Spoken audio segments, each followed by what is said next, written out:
ভাৰতীয় সংবিধানত অষ্টাদশ সংশোধনী আইন 1966 চনত ভাৰত চৰকাৰে ভাৰতীয় সংবিধানৰ ধাৰা 3 সংশোধন কৰে, যাক আনুষ্ঠানিকভাৱে দ্য কনষ্টিটিউচন এক্ট 1966 বুলি জনা যায়।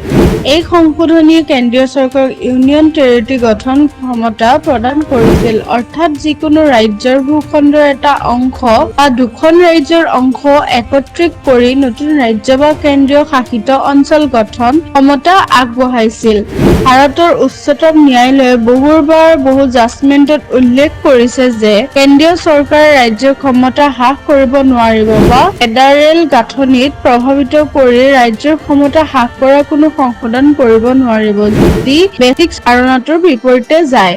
কিন্তু এই 18তম সংশোধনী সংবিধানৰ 7 আগত থকা ক্ষমতাৰ বিতৰণ অংশত বাইপাছ কৰা হোৱা নাই নে? ৰাজ্যৰ মৰ্যাদাত থকা অৱস্থাত এখন ভূখণ্ডই ভাৰতীয় সাংবিধানিক ব্যৱস্থাৰ ভিতৰত যি চেল্ফ ৰুলৰ অধিকাৰ ভোগ কৰে, সেয়া কেন্দ্ৰীয় শাসিত ৰাজ্যৰ লোকে কেতিয়াও নাপায়।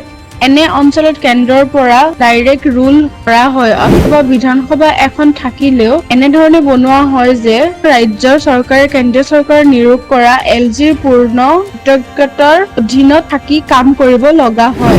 কেন্দ্ৰীয় শাসিত অঞ্চলৰ ৰাজ্যৰ চৰকাৰে পূৰ্ণ ৰাজ্যৰ চৰকাৰৰ দৰে মুক্তভাৱে বঞ্চিত হয়। ভাৰতীয় সংবিধানৰ 18তম সংশোধনীৰ অধীনত গুৰুত্বপূৰ্ণ পইণ্টসমূহ সংক্ষিপ্তভাৱে উল্লেখ কৰা হৈছে। এই সংশোধনীয়ে সংসদক যিকোনো ৰাজ্যৰ পৰা ভূখণ্ডখন বা তাতকৈ অধিক ৰাজ্যৰ কিছুমান অংশক একত্ৰিত কৰি বা যিকোনো ৰাজ্যৰ কোনো অংশক যিকোনো ভূখণ্ডৰ সৈতে একত্ৰিত কৰি নতুন ৰাজ্য অথবা কেন্দ্ৰীয় শাসিত ৰাজ্যৰ গঠনৰ কৃতিত্ব প্ৰদান কৰে। ভাৰতৰ সংবিধানিক 18 নং সংশোধনীৰ অধীনত গুৰুত্বপূৰ্ণ পইণ্টসমূহ সংক্ষিপ্তভাৱে উল্লেখ কৰা হৈছে। ভাৰতৰ সংসদৰ কোনো ৰাজ্যৰ আয়তন বৃদ্ধি কৰাৰ অধিকাৰ আছে, আনকি ই কোনো ৰাজ্যৰ আয়তন হ্ৰাস কৰিব পাৰে, যিকোনো ৰাজ্যৰ সীমা পৰিৱৰ্তন কৰিব পাৰে, যিকোনো ৰাজ্যৰ নামো সলনি কৰিব পাৰে।